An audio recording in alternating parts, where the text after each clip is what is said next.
What's up, everybody? It's Mr. Talkbox. Check it out. You need to like, subscribe. Come on and catch a motherfucker. Boy, DOA playlist. Let's get the funky. YouTube family and YouTube world, I hope everyone is well and blessed. Like I always say, listen, it's not a cliche, it's all facts, nothing but love. I hope everyone is well and blessed. Before we get started, please go like, subscribe, share the page, so people can come hang out and know what we're doing over here. And you guys are definitely going to want to do that after today and during this conversation, because today I got a brilliant brother that's sitting right here. Everybody, you're in the presence of excellence. You're in the presence of royalty, greatness, and you're looking at just a great dude, just as a man, just a great person. And I'm so honored to have this brother here with me, hanging out with me today. I'm very honored because this brother here is one of the most talented brothers that I've ever met, and one of the most talented brothers that you will ever meet. All right. So y'all show your love for this genius, for this icon, for this young living legend already.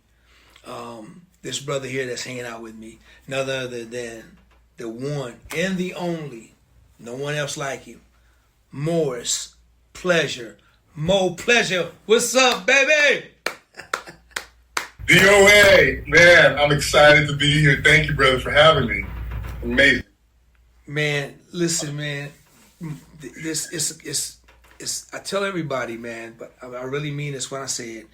It's my honor to have you here, to have a conversation with me, man. I'm gonna do my best, bro, not to keep you here for the next 2 years because and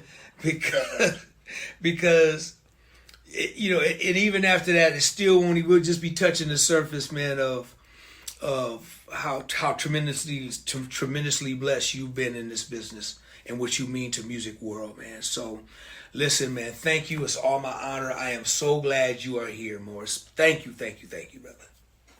Well, let me tell you something, D.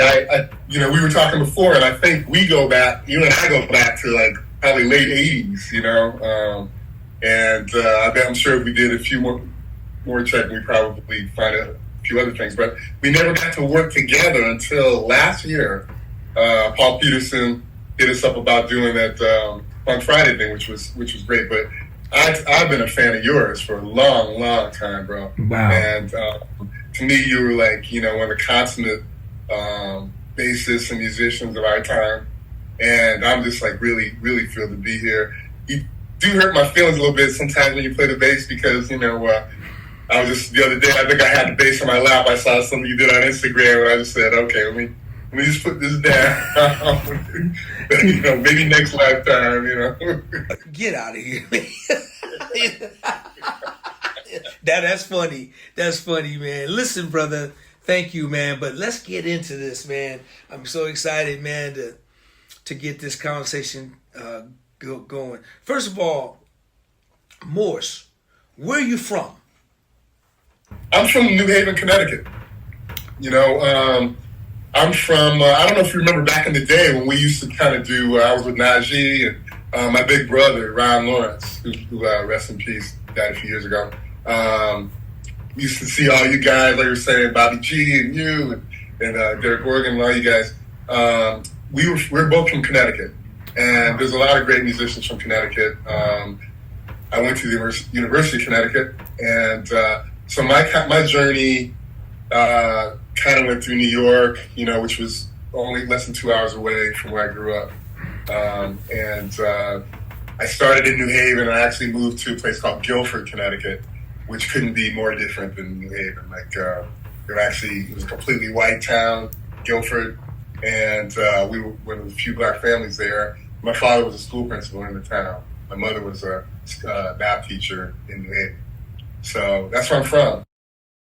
The world, let me say this to the world real quick and everybody who's watching. You guys are going to find out that this brother plays a lot of instruments, and when I tell you plays, he's brilliant at everything he plays. So when I say brilliant, he's brilliant.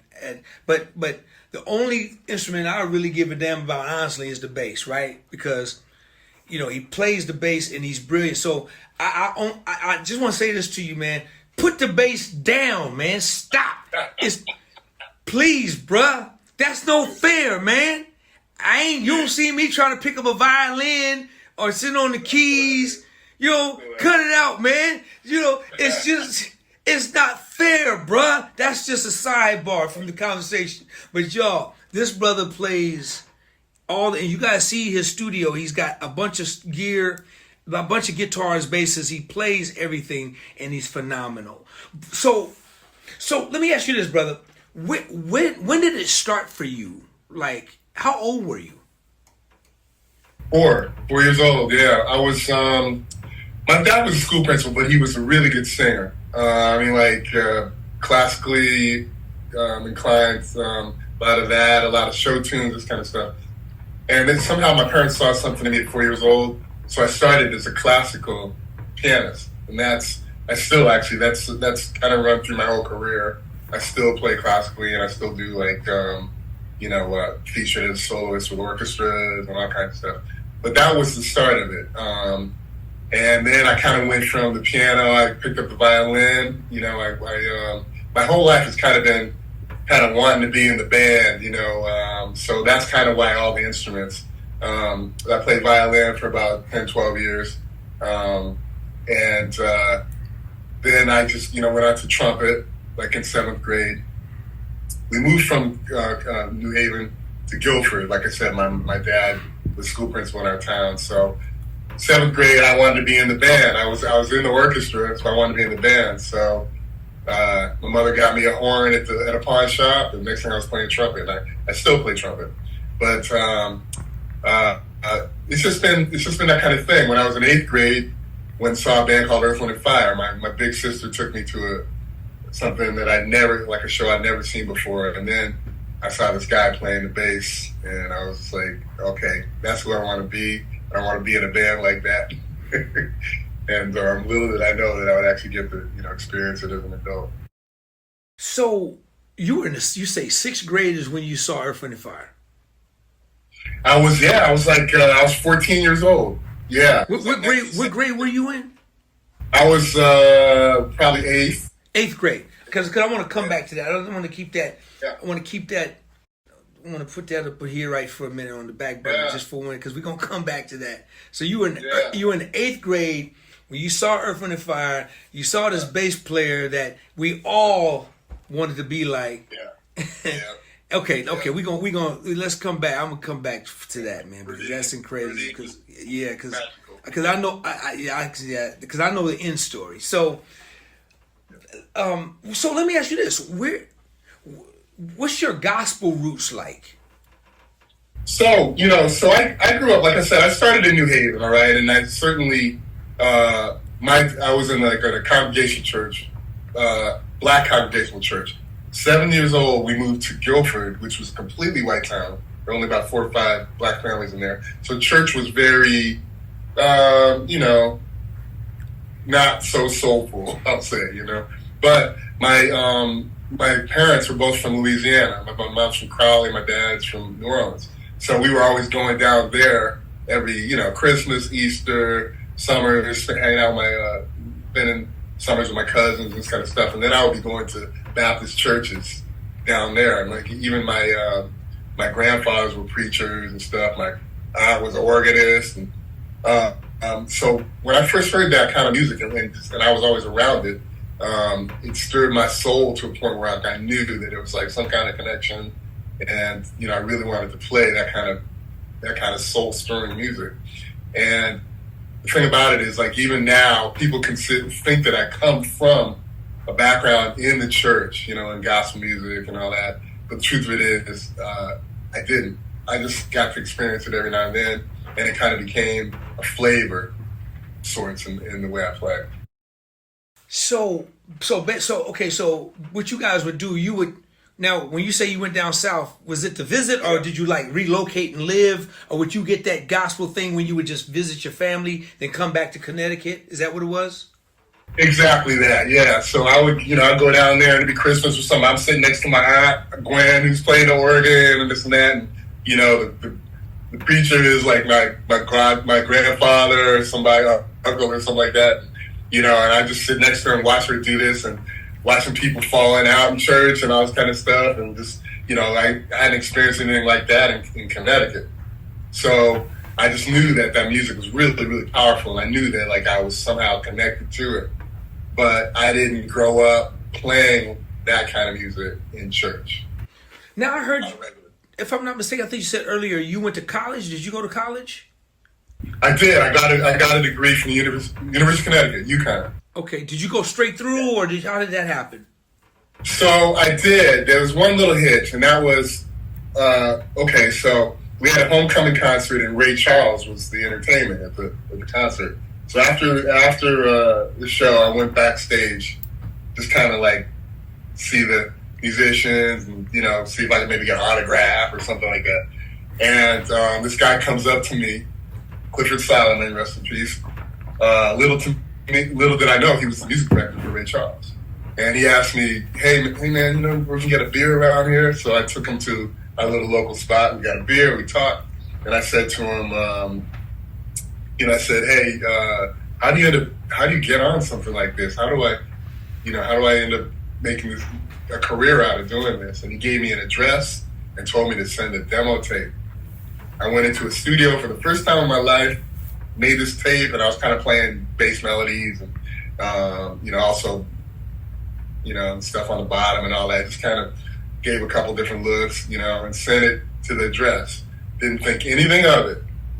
And I was in my dorm room on a weekend, and the phone rang, and they said, stand by for Ray Charles, And I'm thinking it was a prank by somebody in the dorm. So I'm like looking down the hallway. Back then it was, long phone cord. There's no mobile phones or anything like that. So I'm looking at it, and, nobody is in the hallway, and I'm saying, what's going on? Next voice I heard was Ray Charles asking me to come out and play with him. So I ended up going out there, rehearsing with the band for a while. Actually having to audition, then rehearsing with the band. And getting it down to where they're ready to take me, but Ray didn't realize that I was still in school, so I let him know that I was in school. I was actually an engineering major. Wow. I went to UConn for EE because everybody was saying that you couldn't make a living doing music. So my grandparents and all that, and all my cousins, they're like my age. They were all going to like Georgia Tech and schools like that and getting engineering degrees because they were saying for blacks that was the best way to get a degree and get a job where you could advance in it as you got older. So I was going for electrical engineering. So I told Ray about that, and Ray said, okay, well, you need to go back to school. And next thing I knew it, I was off the gig. Wow. But I managed to get my degree. The bass playing job came up later for Ray the next year. And same thing happened. I called them, they called me, and I went out there and I ended up touring with them for a world tour for a year. That was my first tour. So that was the beginning of your professional life? That was the beginning of it, yeah. Like 1986, Ray Charles tour. Okay, so let's start right there. So 1986, you do Ray Charles for 3 years, you say? Only one. I think it was just one straight year, and I don't know. They asked me to come back. Okay. But it was a really hard gig. I mean, it was like pay was low. Like sometimes 4 of us in the hotel room, we had to pay for our hotel. Did you guys ride on like a little school bus or something like that? The bus, I heard the bus situation was jacked up. Yeah, exactly. We literally it was like Greyhound bus, and we had each one of the seats was our house. Like if you were a freshman, as I was the youngest guy. Then you had to like bunk up with a couple of freshmen. We'd be sleeping on each other until somebody new came in, and then I get a whole seat, a whole Greyhound bus seat, that kind of thing. But yeah, it was tough. And we even had Ray had his own plane, so we fly on that. We call it the Buzzard because it was a propeller plane that ended up crashing. That's a whole other story. But, Baby, whoa. The plane, what do you mean the plane crashed? the plane crashed. I wasn't on the crash, thank God. Okay, yeah. Just know that it was lucky. Everybody, it was on the plane too. But it landed in a really deep cornfield, so it landed in mud, and everybody survived the crash. But that was actually, I had done some gigs before I actually got the world tour. While I was in college, I actually went out and did a couple of gigs with him. So I flew on the Buzzard a few times. I actually saw Ray fly the plane a few times. Nobody believes me when I tell them, but it's absolutely true. I have pictures. Yeah. No wonder why the plane crashed. No, never mind. I know, right? See, I'm not laughing at the plane crashing. I'm laughing, man, because I know a little bit of the background with the Ray Charles thing and how he rolled with the band and the money in the situation, man. So it's really funny just hearing you talk about it. So okay, so you did that time with Ray. Now, were you still living in Connecticut, or did you? I was still living in Connecticut, but the gig was out of LA. Okay.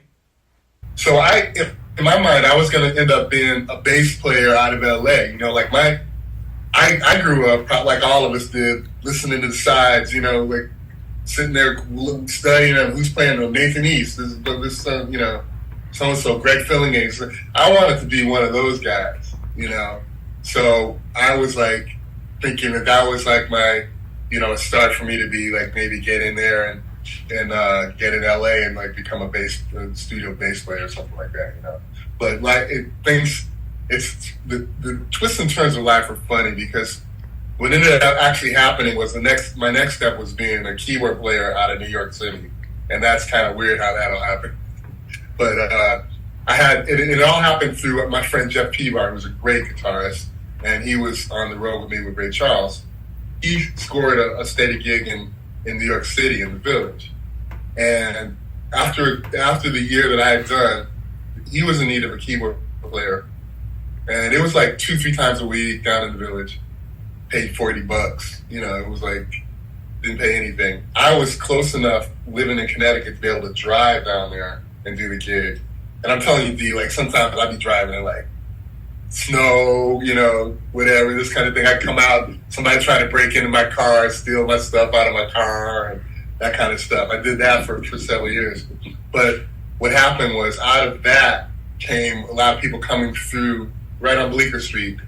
A lot of musicians coming through there, hearing me, a lot of acts, tours and stuff, and people meeting keyboard players and all that. And that is how that kind of led me on my journey as a keyboardist on the road. Oh, cool. So that was the transition from bass to opening up as keyboard. Got you. Exactly. I went from being an LA bass player to a New York keyboard player. Now, okay, so now after that, you say, so when did you relocate at one time to LA, or did you go to LA to stay? Yeah. What was that transition like? And then after the Ray Charles thing, what was the next biggest thing, and how did that happen? What was the next? Okay, so now I'm in New York. This is like late '80s. This is about the time I met you. My big brother Ron was playing for a guy named Najee. And the keyboard spot opened up. He told Najee about me. I got in there.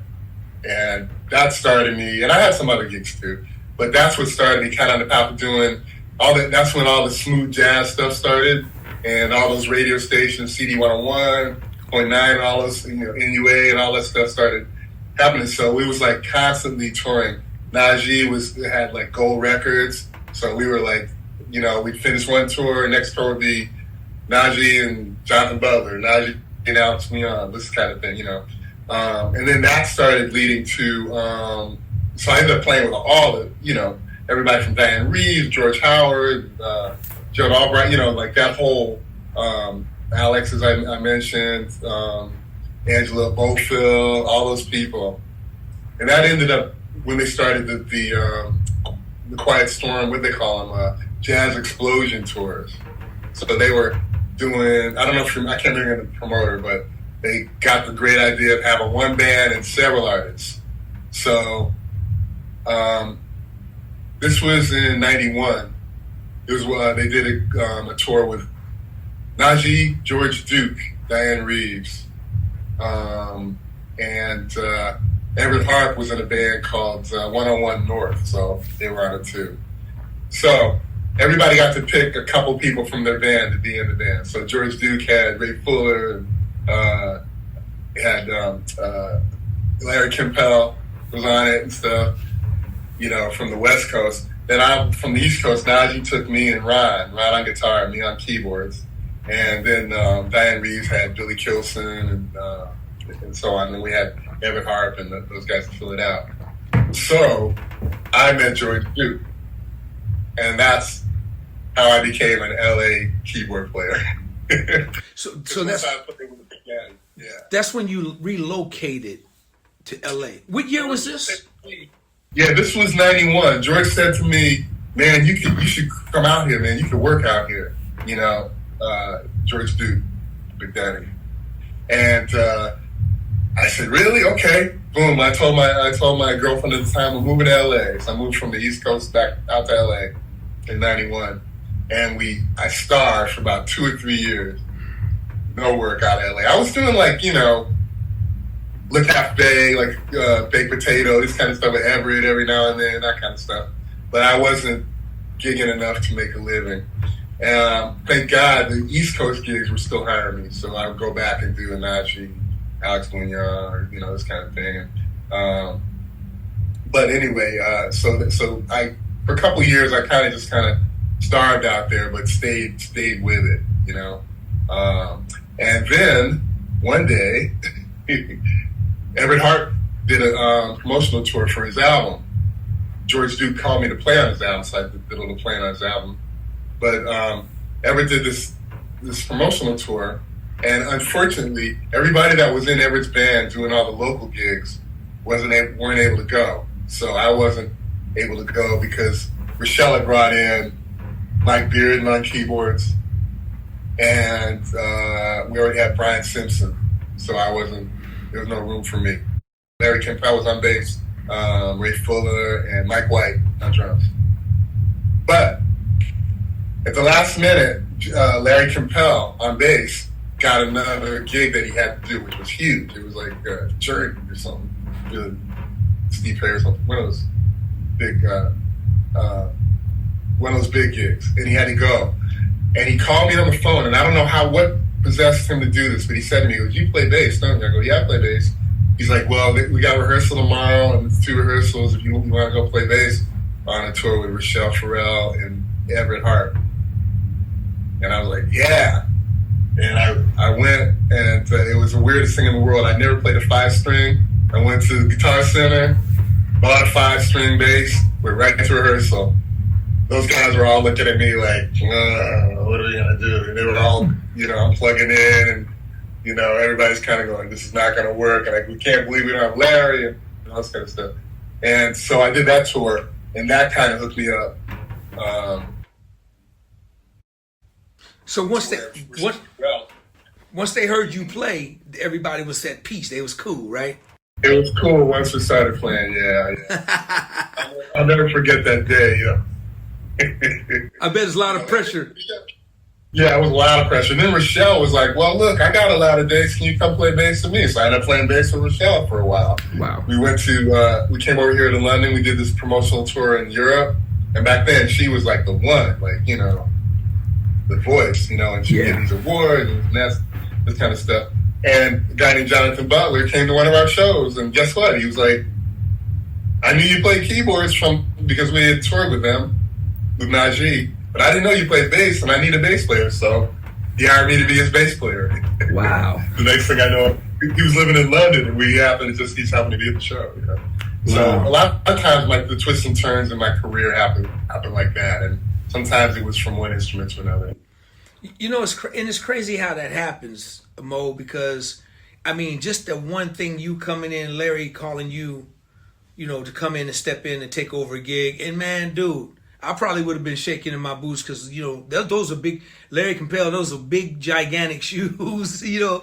that boy is a monster. He's just so great. So I can imagine you walking in the room, man, and everybody looking at you like, what you gonna do? We just lost a monster. Now you got to come in. So, and then that led to other things. So that's kind of like how the nature of the universe is, man. It's like, it works that way, man. And then, so you go on and do all these other gigs, and so this is still in the early '90s at this time. Yeah, this is like 92, 93. Next thing I'm traveling the world with Rochelle Farrell and Jonathan Butler and this kind of thing, playing bass, which was great. So, and then, George Duke was asking, well, how's he as a bass player? And, I need somebody. I might want to, and that never materialized. I never got to play with George on bass. But one thing that did materialize was Earth, Wind & Fire was reforming. It just happened. The timing was just right. 1994. Philip and Verdine had done some kind of thing down in San Diego at one of the jazz festivals, and two of them together, and everybody just went bananas because they had been broken up for so long. They just finished this album, Millennium, so they kind of came back together and did this album. Sheldon, my good friend Sheldon, we miss him so much. We lost him last year. But anyway, Sheldon had written the song Sunday Morning and this kind of thing. So the Arsenio Hall show was coming up, and they had to kind of put something together.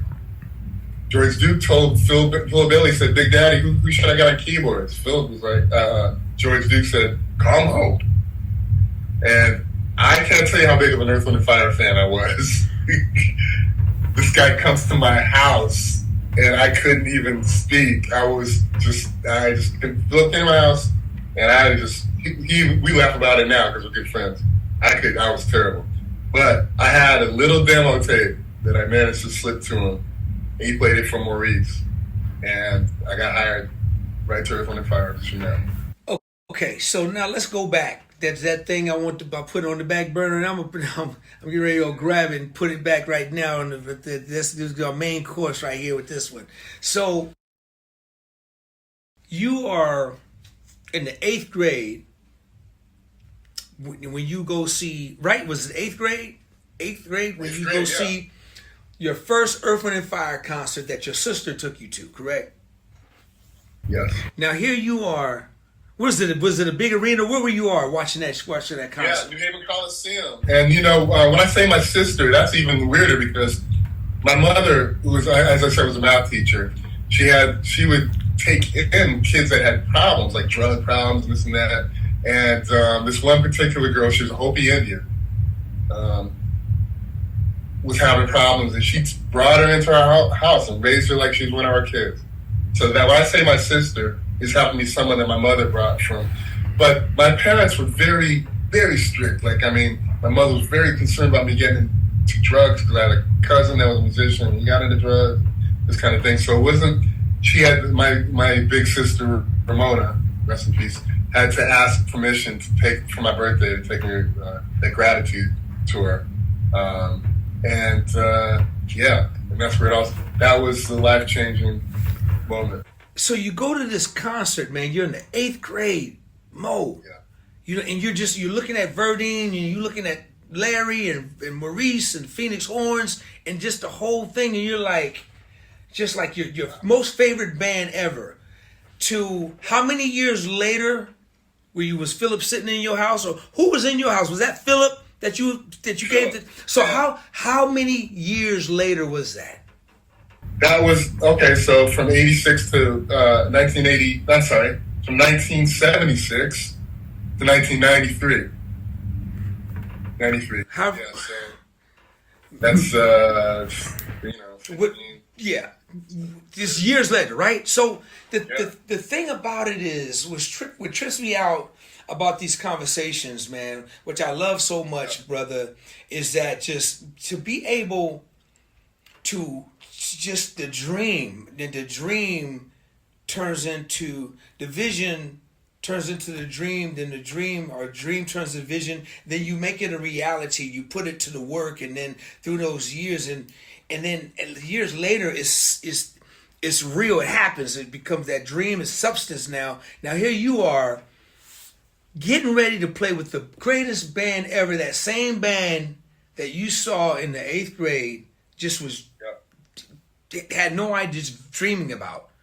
Now you got the lead singer, Philip Bailey, in your house, checking you out, sends the tape to Maurice White, and you get the gig just like that. Man, dude, that's incredible, man. I hope one person that's watching this has got to get it. They got to get it, man. Because don't get me wrong, it didn't happen overnight for this dude. It didn't happen overnight. It's from the 70s all the way to the 90s. So, there was a lot of work in between, correct? There was a lot of grind. When you moved to LA, you said you struggled, you starved for 2 or 3 years. So there's a lot of work in it that needs to happen. But if you stay true and do the work, man, and trust God, man, and dude, it's got to happen. And for this story right here is so powerful to me. This is why I'm excited about it, because now you're with Earth, Wind, and Fire, man. And while Maurice White was still the quarterback and the leader, he's still the leader of the band, but while he was still living, and you had a chance to meet this brother and work with him and be a part of that, dude, you got to tell me what was going through your mind at that time, man. Oh, it was amazing, because when Philip came, actually, what he had asked George Duke was, he was working on his own album and he wanted somebody to write with. And George said, "Go see Mo," recommended me. So when he was coming to my house, they hadn't even decided to come together yet. And then within a matter of weeks, that went down, and Philip was like, "Oh, I know a guy, blah blah blah. Here's his tape," kind of thing. And it just, the universe literally just timed in my favor, and like we said, Maurice, he had just started with Parkinson's, so it ended up being quite a journey, because we did one gig, we did I said all show, did a couple other little shows like the Dick Clark thing and some other TV shows, and then it was kind of like just quiet for a minute, like that was going to be it, maybe. And then then Philip called me up and said, actually we went to Japan. We did a date in Japan, and we did another date in Brunei or something like that. And I was the second keyboardist. So there was another guy. Maurice had brought in a guy, and Philip kind of brought me in. So there was another guy. And we did a few dates. And then it was kind of quiet. And then next thing I got a call saying, "We're going to go out without Maurice, because Maurice is not, isn't feeling, 100% able to do it. And I want you to be the music director."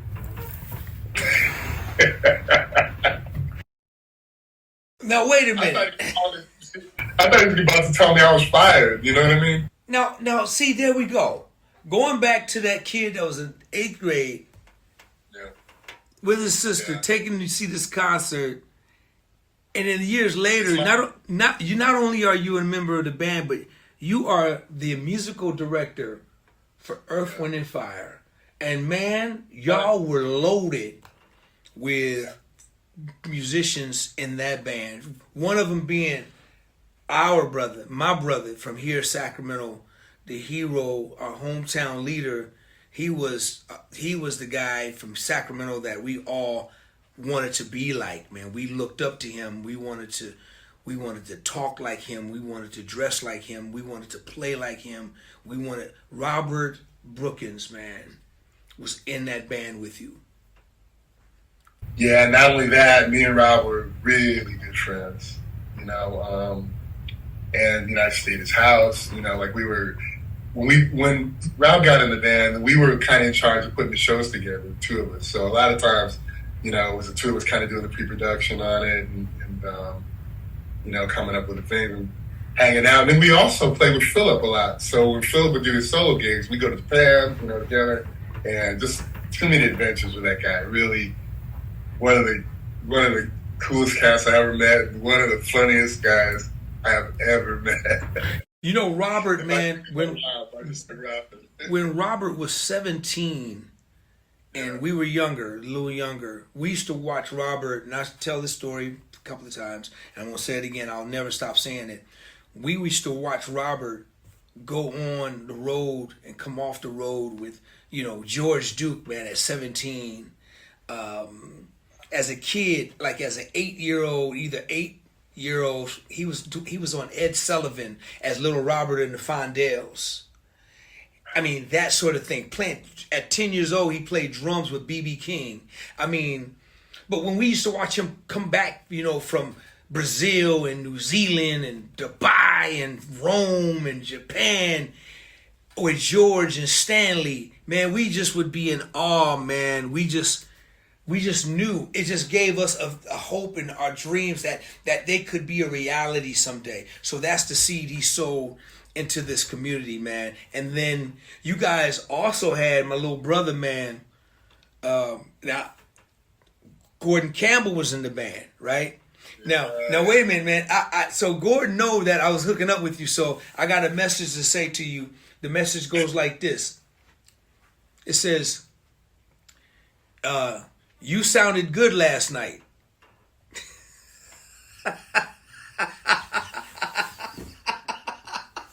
This is an inside joke that we probably perpetuated now over 20 years. Now, that's what he told me. So that's what he told me. Now, I told him, I said, I'm gonna hit Mo with it. And if I said, Gordon, I don't want you to tell me about it. If Mo want to share the inside story, if it's even possible, because we musicians, so everything ain't possible. Yeah, I love Gordon. Talk about multi-instrumentalists. Like, people don't really know. Gordon will scare the heck out of you on any instrument. He is unbelievably talented. He's one of the most talented people I've ever met. No question about it. He's an incredible drummer. Like, that goes without saying. He got on the keyboards, and I swear to God, I was like trying to make sure that nobody else would if I really heard him play because I would have been out of a job. Man, he got on the bass. That brother is crazy. I mean, really, people don't really and sings and whatever else he does. But yeah, he's an inspiration. And also one of the guys that I will say, a lot more than me, has had his head together during this whole. I've had ups and downs and pits and valleys and stuff. He's always known, to keep his head together and just remain truthful and like just be very. A lot of integrity and stuff like that. I'm really, really proud of him. Same here, man. But see, World, I like how he pivoted from that. You sounded good last night. I like to pivot it. I like how you pivot. That's smooth. I like it, man. But okay, getting back. I'll leave it alone. I'll talk to you about that on the sidebar. But I tell you what, it is so silly. And there's one third person kind of in on the joke, and that is Cleto Escovedo. Cleto from who's on the Jimmy Kimmel show? Yeah, those guys are crazy. We did a bunch of tours together. Right on, man. Right on. So, man, your time spent with Earth, Wind & Fire as the musical director, man. How long were you with the band? Let me just say this. Let me. I'm sorry, y'all. I'm all over the place. You guys got to go to YouTube, hit Earth, Wind & Fire, punch in Mo Pleasure, Verdine White. Solo, man, dude, y'all got a bass off thing in that video, and man, in the show, you guys tell me about the bass off thing with you and Verdine White, man. Well, something to do, like every year, every tour, we try to do something different, you know what I mean? And that's a hard thing to do because, those songs stand on their own. Just play the songs, listen, but I'm a music director of a band that guys have been playing the songs for 30, 40 years, so they're like, let's do something a little different. So anyway, we talk about Getaway, and I'll never forget the day. We go up to, we're talking, okay, we started this way, blah, blah, blah. It was me, Philip, and I think it was Rob. I think it was Brookins. And then we get to this spot. What do we do here? Philip says, double bass solo. you and Verdine. I started cracking up because, come on, that guy's gonna let me come out there with the bass. The legend, the guy, the reason I'm playing the bass is gonna let me stand out there with him and do a double bass solo. So we were on an airplane ride, and I remember just kind of being like, we're kind of nervous about it, you know. And Verdine and I are we have high respect for each other and love each other dearly. He's an incredible brother. One of the smartest people I've ever met in my life. He's brilliant. Verdine, people don't realize Verdine is like beyond brilliant. But anyway, we're sitting on a plane and Philip goes, hey Dino, you and Mo gonna do a double bass solo in Big Getaway. He's like, oh, okay, all right, cool. I was just sitting there with it. So then we put the whole thing together. And the best part about all that is like, at another level, because when I used to dream about being in Earth, Wind & Fire, I was always a bass player. I was always thinking, that somebody said, oh no, our bass player is sick. And I'll be like, hey, I know all the songs, this kind of thing, in my dreams. So here I am, not just in the band, but now playing bass in the band, which was just even weird, with the guy that's the reason I'm playing the bass. And the way we're talking to each other, you wouldn't even believe it. I'm in his ear going like, come on, man, you ain't played nothing yet, man. You better play something. I'm about to blast you. I'd be trying to make him laugh. He'd be like, okay, you go left, I go right. Well, okay, boom, he'd go left, I go the other way. Literally, almost everything I know about any kind of showmanship as far as stage and all that comes from Redeem. I consider him one of the greatest entertainers of our time, not just bass players. I grew up a fan of Verdine as well, man. I just used to love looking at the album covers, man, the Gratitude album covers, and watching the pictures and watching the white Fender bass, and I just used to be mesmerized by that stuff. And you're right, him as a performer and an entertainer, and to be able to have that much energy on stage and not miss a note was just mind-blowing to me as a kid and as I grew up. But man, that was a phenomenal thing. And how many years you say you did Earth, Wind & Fire? I got in 93 and left in 2001. So I was there really like 8 years. Great run. Great run. Yeah, it was amazing. It's Sonny Emery. Yes. Yes. Before Gordon. Yes. Now, after Earth, Wind & Fire, what did you do after that? What was the next thing? Man, so here's something you and I have in common. I walked right into Janet Jackson off of U-Tour. Yep. The music director had sought me out to come audition and stuff, and I said, all right, let me try this. Because, I just, one thing I've also known is like when it's time to go. So I just always felt like I can always feel it's like something else is calling me, let me take this other direction. And the time with Earth, Wind & Fire was magical, but I just knew that it was like time to move on. Wow. And I got the offer U-Tour and went out with Janet. Did you just do the one tour, Morse? Yeah, as a matter of fact, it got kind of squashed, because 9/11. So right in the middle of our tour, and Janet was like, we stopped for a long time. We came back out in 2002 and did a little bit like Japan and some other stuff, but it wasn't as big a tour as it would have been. Okay, so after that, and that was great. That was a great tour. So after that, what was next? Yeah. Wow. Well, I never stopped working. And it's funny, even when I was with Earth, Wind & Fire, I was still doing stuff like, I go out and play with Najee, go out and play with Gerald. I was still doing, I was still like a working musician. So Boney James, came up. I ended up doing a couple tours with Boney James around. Maze called me. Mike White called me, got me in Maze. I was in there for about a year or something like that. And then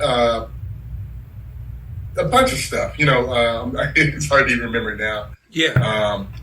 Over the year, I got called for Natalie Cole. Sure. So then I was Natalie Cole's second keyboard player and then a piano player for a while. Right. Roberta Flack. Bette Miller.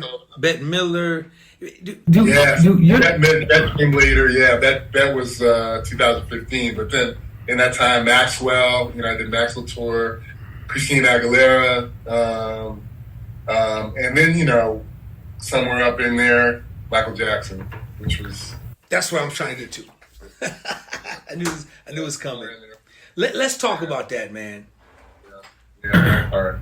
Let's talk. If you don't mind, you want to talk a little bit about that?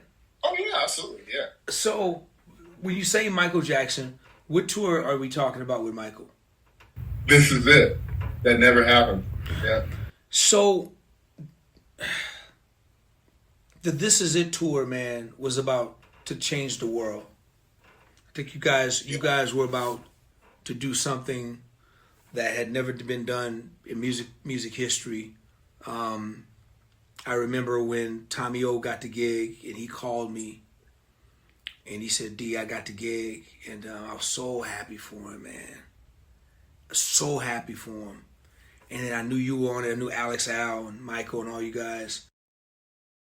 Mo, take us a little bit, because then there was the movie and the whole thing, and so you were there in real time. For somebody who It was. Go ahead, bro. Go ahead. Speak on it a little bit. Well, I got the gig from Michael Beard and I have been knowing each other since the '80s. I mean, like we're all the same gigs ever since all the stuff from on the East Coast. He's from Chicago, but he was doing all those smooth jazz gigs, and I was doing them too. And then we were together on with Richelle Terrell. I was playing bass; he was the keyboardist, and I was doing all kinds of stuff with him. And then he ended up getting like Madonna and moving on to be like MD of the Stars and stuff, and still is. But I've never. One thing, D, I've never sold myself. I've never solicited myself for work. I've never been the person to say, "Oh, by the way, I'm available," or, "I heard this is coming up. Can you put me up?" I never have ever done that, and I still don't do it. Maybe I should have done it more. But interestingly enough, like wives talk, when musicians' wives talk to each other. So my wife at the time, Lori, was talking to, I might have been Sam Sims' wife or somebody, whatever it was. And she found out that Michael Jackson was going to go out again and that Michael Beard was going to be the music director. So she told me. I was like, oh, that's interesting. Then I was she was like, maybe you should let him know, let Beard know that you might be interested in doing it. I was like, yeah, I don't know, maybe. And then one of the guy that does, that was doing all the tech stuff for Mike McKnight, I don't know if you know Mike, who's very good dear friend of mine. We were together with Earth, Wind and Fire, and Paul Abdul, and a bunch of other stuff. He got in touch with me about something completely different, and then on the side he was like, "Oh, and by the way, Michael Jackson's going out, and Michael Beard's the music director. Maybe you should let him know." So I saw that as a sign, and I sent Michael a note just saying, "Hey, man, if somehow it comes up that you need a second keyboardist, I'd be really interested in doing it." That was it. Left it alone. He sent me a note back saying, "We already got somebody, but thanks." He actually, I remember saying, "But stand by," this kind of thing. I was like, okay. And then 3 weeks later, he called me back, and the guy that had the gig had a contractual problem with, I think, American Idol or something like that. He was contracted to and wasn't able to do it. He called me up. He was like, "Can you get out here tomorrow?" I was like, "Yes, I'll see you. I'll see you out there." But that's how I got the gig. So, so I was there for about 2.5 months of rehearsals. We were really becoming tight like a family. Foot, Sugarfoot, and all those guys, and this quality, Bashiri was on it. Everybody, Judith and all them. It was like a family. We were all really excited about it. And the last thing I thought would happen, happened. But I'll never forget that day, of course. So during that time of rehearsals, because I've heard so many things, and without overstepping boundaries of conversation or whatever that you can possibly talk about with that, was Michael okay during rehearsals? Did he appear sick, or did he show any signs of weakness or anything? How was that? What was that like? If you can talk about it. Well, the thing is this. So you got to remember, he was 50 or something like that, I think.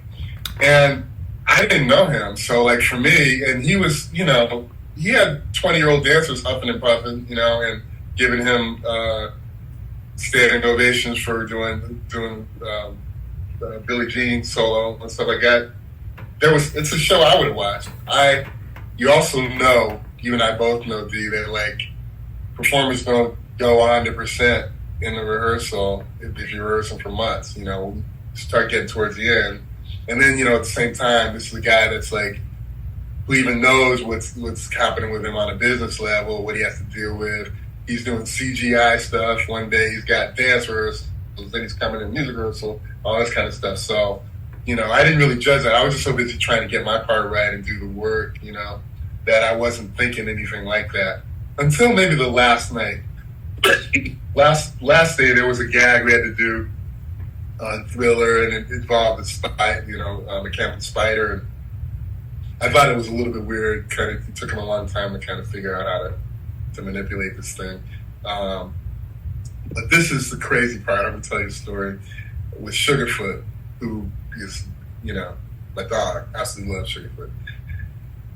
Last day of rehearsal, they said Michael was going to be late, like maybe 4 hours late. So you know how it is. What we do, we got 4 hours, I'll be programming, just getting that sound just right, this and that, or making sure this is, or guitarist, or just practicing that lick. And we were so confident about the show that we were like throwing football around, telling jokes, hanging out, talking about like what we were going to do with our flats over in London and stuff, and we had 9 days. I kind of remember out in the audience, there was a sign that said 9 days left to go to London, whatever it was. And I'm sitting on a road case outside a production office with Sugarfoot. And he says to me, "Man, something's wrong." I'm going, "Something's wrong? What?" "Yeah," I go, "Something's wrong with Michael, I can tell." He goes, I put my arms around him and they go all the way around him. He's not eating correctly. Something's wrong. They're supposed to have like better. Somebody was supposed to come in here to be a nutritionist and all that kind of stuff, and they didn't show up and all this kind of stuff. He goes, and he says, "We're gonna have to come together as a band around him." Like, you know how Sugar is, right? He's like very, like, we got to do this together. Michael's gonna need us to be there for him and all this. And I was like, "Yeah, sign me up. Let's do this," And we did our rehearsal. Rehearsal kind of got cut short quickly. I remember I was coming down. We had been told rehearsal was over. I was coming down off the stage, and I saw the dancers were dressed. It was like 12:30 in the morning. They were dressed for the next segment. They weren't even told that rehearsal was over. And I said, "You guys didn't hear it?" They said, "Yeah, no, they called rehearsal. It's over." And the next morning, that's when I heard. And I actually was thinking to myself, I'm not going to believe it until I actually go there, because he might be taking us to Bora Bora to rehearse, or something. Who knows? We might be ducking TMZ and we're going somewhere else. I just didn't believe it. When I got to the Staples Center and I saw the police tape and all that, they hit me. And I parked my car and I was walking in where we signed in to get in the Staples Center, and Sugarfoot was just bent over signing something, and I just kind of put my hand on his shoulder, and he's like, like what I said yesterday. Man, so when that happened, what was going through your mind? What went through your mind? What were you thinking about? It was surreal, because to me, I heard Mike MJ laughing a little bit the night before, in our ears, knowing, feeling like he had been in good spirits. So it was just weird, everybody, and I'm walking to the Staples Center, and, then, the police are there, and everybody's like, "Do not touch anything. This is a crime scene. And only exactly what you need," You get security people on the stage, and they were taking down everything. Like,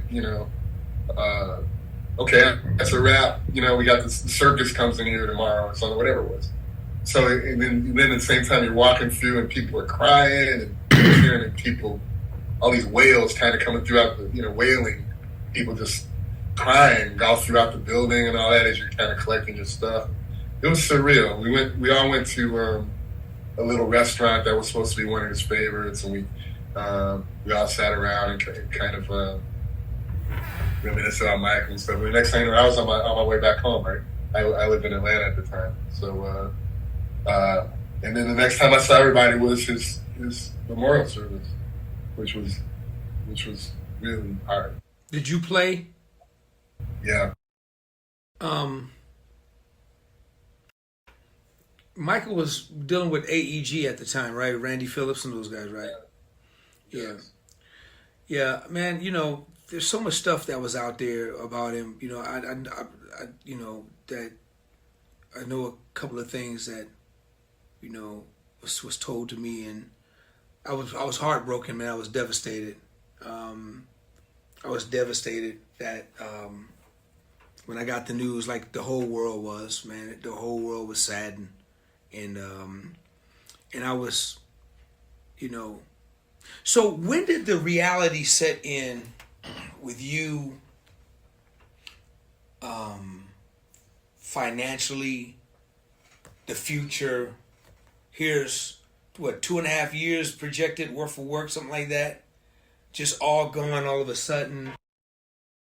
And it was summertime. You know how it is to get a tour in the summertime or any kind of work, Yeah. in June. So those ships were sailed. So, man, it was horrible. It was horrible. And I was in a position, I'll just put it this way, AEG and kind of the way we were treated afterwards, we might as well have been like mopping the floor or something. We just were not treated well. And I remember my wife at the time, Lori, I really wanted her to come see then they made the movie and stuff. And I've collected all kinds of articles on my computer and stuff for the whole process of, the footage that was supposed to be used for Michael's use, the video footage of all of us, for his use to put the show together, being sold to Sony, this and that, movie coming out, making $600 million, all this stuff. So, and there's actually even more to it. I don't know if you know about kind of what I went through and what I kind of legally tried to go through. No, I didn't know. If you don't want to get into it, I understand. If you want to talk about it, feel free. If not, don't worry about it. But no, I didn't know. But let me just say this. I'm not surprised by any of it. Yeah. Any of it, I'm not surprised. Yeah. And everyone was scared. So it was like a kind of thing, it was one of those, you'll never work in this town again. And nobody wanted to buck AEG or this and that. And, and then the trial goes on. So there was like this kind of like, who's liable for what, was it, and that really changed everything in terms of like anything legally that could happen. Even Quincy Jones, you probably saw was I think there was a lawsuit with Quincy Jones and stuff. So it was very, very murky. And I did a few things. I took a tour. I took actually the very first Michael Jackson tribute overseas to Japan and Korea in 2010. And that's wow, that was stressful. But I got a backer behind me. It actually started with me talking to the This Is It band guys, saying like, hey, something, I think we could still work like this. This is it, band, this kind of thing. I've always been that kind of guy. I've always been kind of the one that's, trying to get people to come together and create some, find our own strength in something that, let's get our own. I had done some calls overseas and in the States about, would you be interested if, say, This Is It band did a little tour or something like that, and I got a lot of interest. So we did a TV show. We did George Lopez show. Michael Bearden was the music director on that show, and we did a song in tribute to Michael and stuff. And afterwards, I was kind of in everybody's ear going like, would you be interested? And the way that all developed took a whole different path. And I did take a tour to, a short tour to Japan and Korea with a huge stage and full production and, pyro and blowers and dancers, and, the whole thing. I remember that. Yeah. Yeah. I had to do it. It was,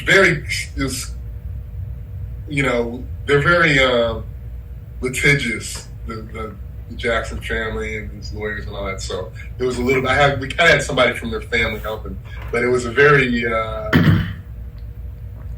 was tiptoeing the whole time going like, wow, at any moment somebody could come in and pull the plug on something.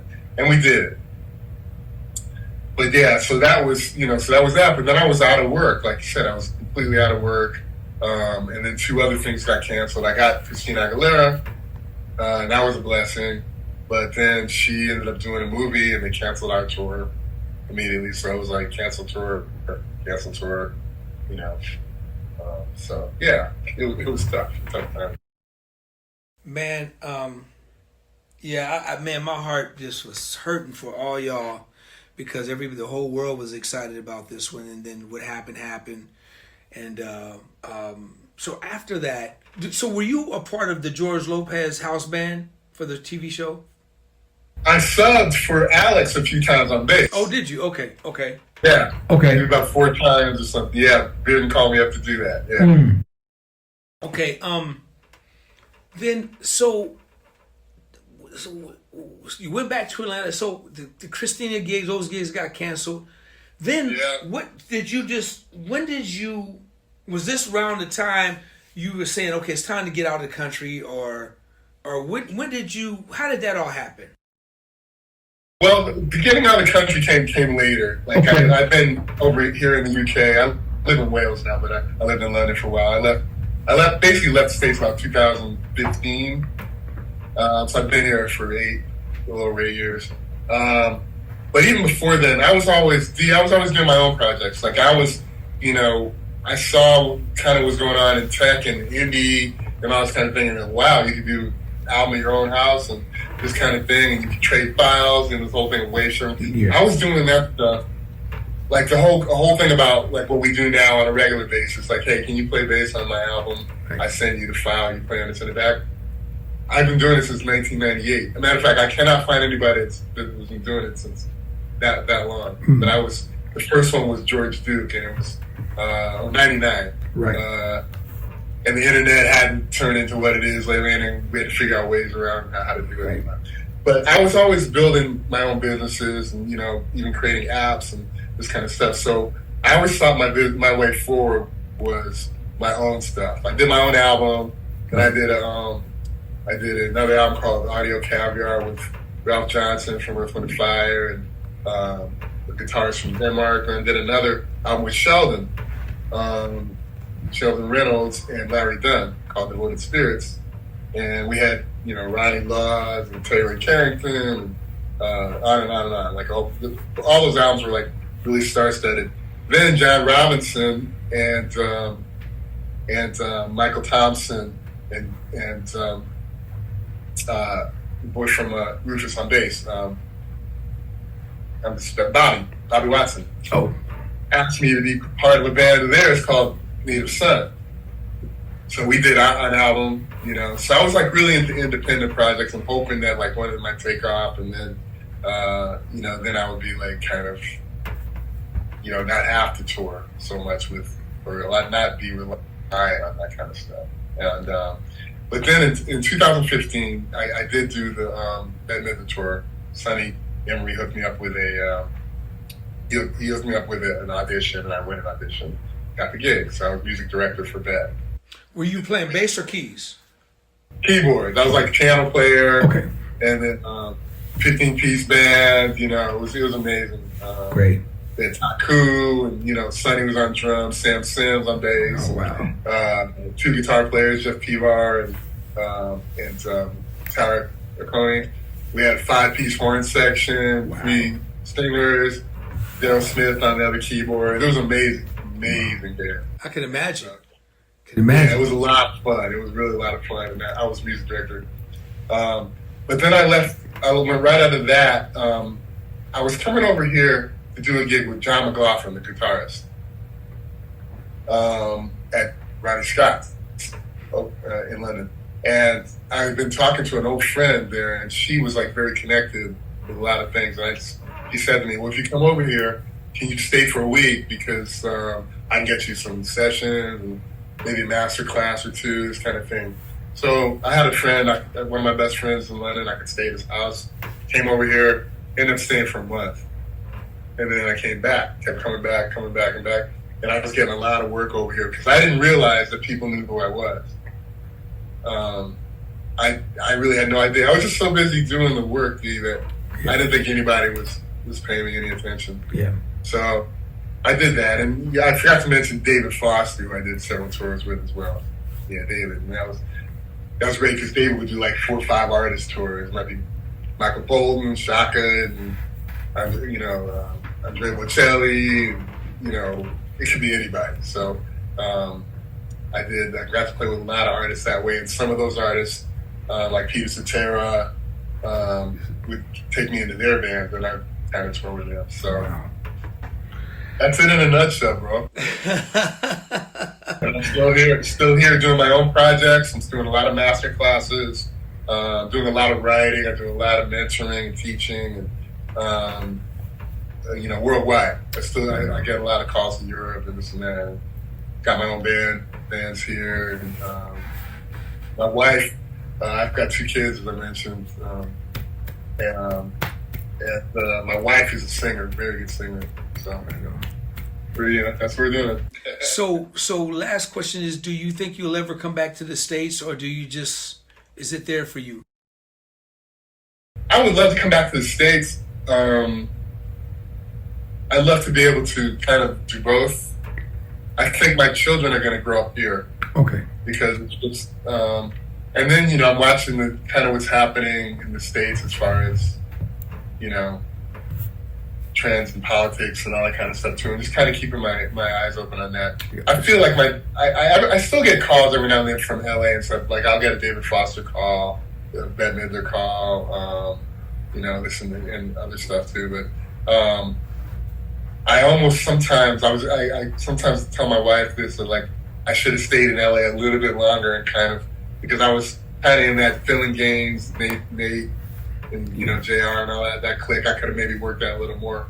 But the way things are right now, there's so many great up and coming players. I don't know that I would even be recognized if I went back to like say LA or something like that. Well, the thing, pleasure, man, is I think you would always be recognized and noted, man.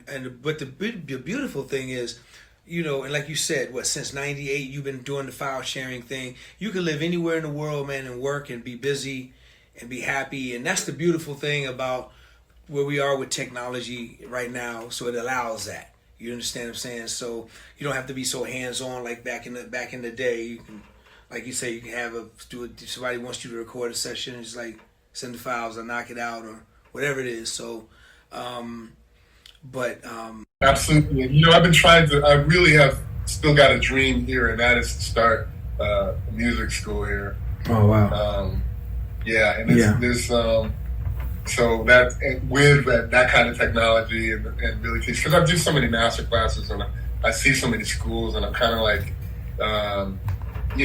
imagine if I'm here in Wales and then we get a master class on Zoom with DOA, out of Sacramento, like easily done, I love that because it's crazy, man. Me and you, you stepping in it, man. So that's definitely a dream of mine, and that's something that's actually happening. Can't really say much about it right now, but here real soon, I'll be able to really talk about it, and I'll definitely be reaching out to Moore's Pleasure and be bringing you over here for master classes, man. So definitely, man. I love that. That's the next transition, man. Because I got to be honest with you, man. You seem like you have to reinvent. The older we get, it's a young man's business now. Everything's changed. So we have to reinvent ourselves, man, and kind of find a place where we belong in it.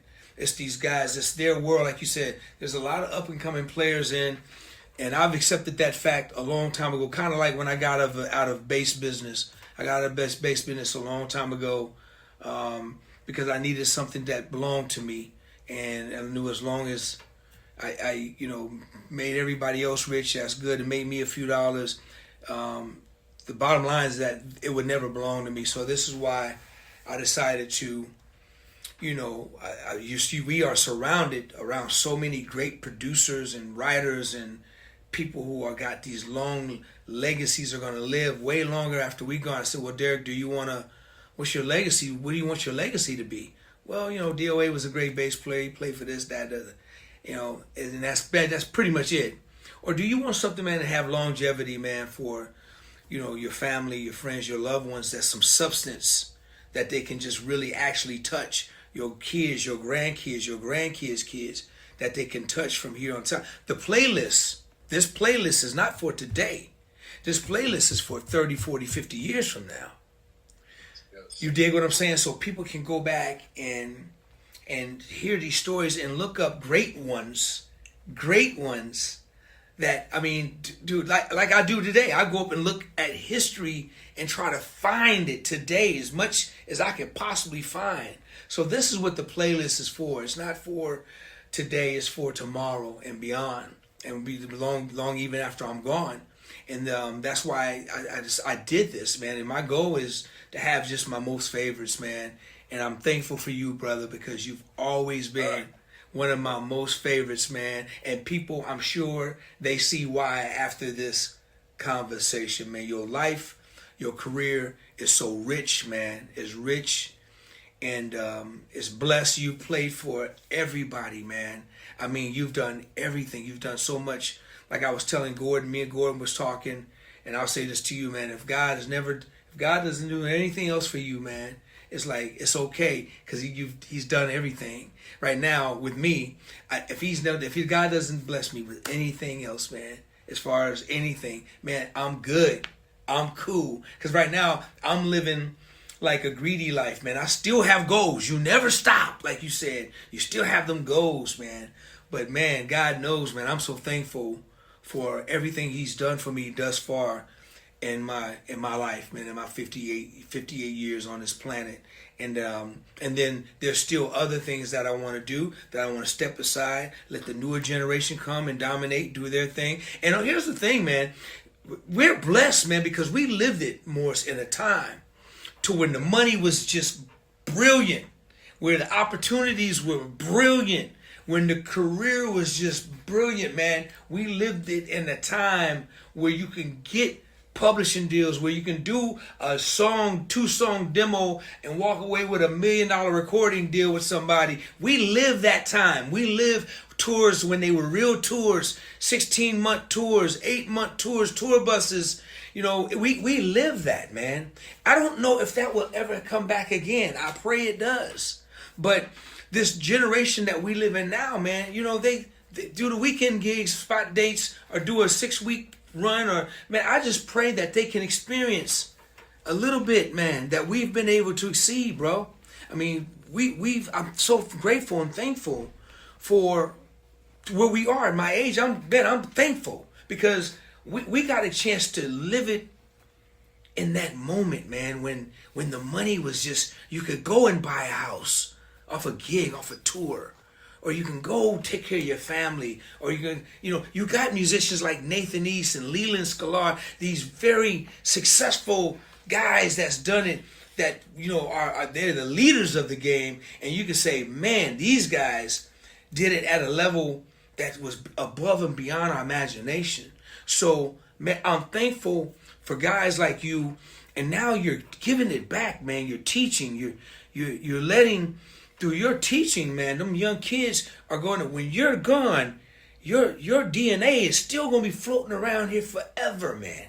That's the best way to do it, bro. Wow, man, you're inspiring me. I'm telling you, it's I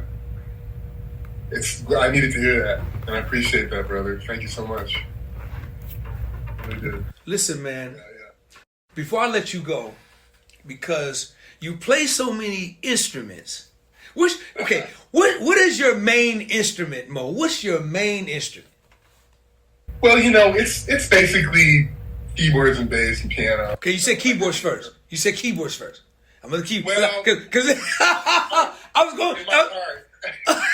Don't say bass, Morris. You can't say bass, man. Not talking to me. Now let's get real. Let's get real. if you play the bass, if you are a bass player, I mean, if you really are a bass player, that's always going to be the love. You know what I mean? Okay, all right. So okay. Let's do bass. Let's do bass. Cause I'm setting up the next question. We got to do. Hey, now I don't like you for that, man. I'm like, man, let's cut this interview right now. Cut it. All right. So okay. All right. So you're right. Bass is a thing, right? Bass is something about that bass, man. All right. I'm gonna ask you this question from a bass player's perspective. You got 4 bass players. You're gonna put on Mount Rushmore. I need to know your 4 bass players you're going to put on your Moore's Pleasure Mount Rushmore. Well, I tell you what, I got to give it up to the ones that, you know. So, Verdine's, no question, still not just bass, but the biggest musical influence in my life. Chuck Rainey is a huge part of my playing. Huge, right? I actually had the pleasure of having a couple lessons with Jocko. That's a whole other story, but I did have a couple lessons with Jocko Pistorius. Got to, right? And then Larry Graham. Ooh, bruh, you opened the lid, man. I mean, if I can only pick 4, that's a start. Bruh, that's really strong. Those are strong. Verdine, Chuck Rainey. Oh, dude. Chuck Rainey. Oh, my goodness, man. Chuck Rainey, come on. Like, if you're a child of the 70s, if you're a student of the 70s, that, you know, what can you say, really? I mean, like, you know, every time it was Chuck Rainey, you went like, wow, who is that? Whoa, what? Oh, that's Steely Dan? Who's playing bass? Oh, that's Aretha Franklin? Oh, Jesus, who is that? Yes, you know what man. I mean? Yes. Like, every time. Yes, man.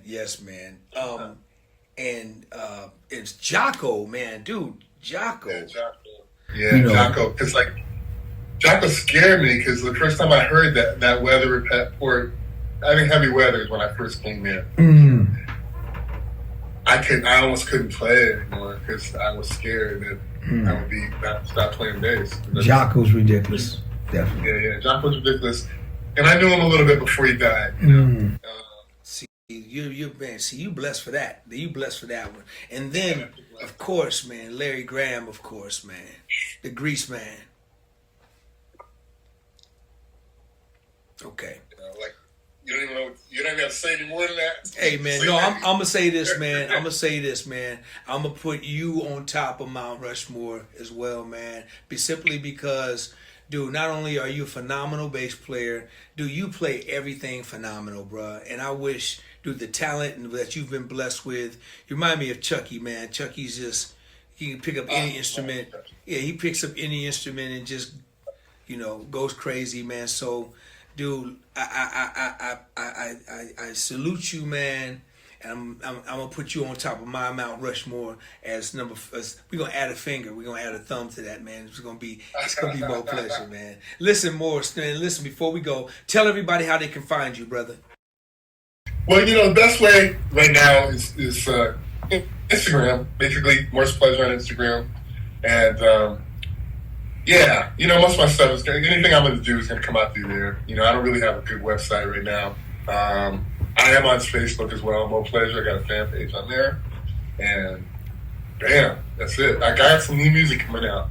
So, well, man, let me know. Keep me posted of when that happens, so we can come back and talk. Just talk about that, man. Talk about what's on that new music and what you're doing. All right, my brother. Likewise, my brother. It's been a complete pleasure and honor. Thank you so much. Man, it's my honor, man. It's my honor. Once again, y'all, please go and like and subscribe to the page. Share it. Let people know they're going to come out and meet people like this good brother here. They're going to be blessed. It's going to touch and enrich in your lives. And right now, though, before we let him go, I want everybody to show your love for my brother right here. This genius, this iconic young legend at his age. All right? Much respect to him. Morris, I wish you all the best, man, to you and your family over there and your kids, man. Man, I love you, man. Thank you for doing this for me. Man, I appreciate it. I appreciate it, brother. Thank you, man. Much love, brother. Much love, brother. Let's not make it so long. Give it up for my brother, the one, the only, Mr. Morris. Pleasure. Show your love for him, y'all. Appreciate you, man. DOA playlist.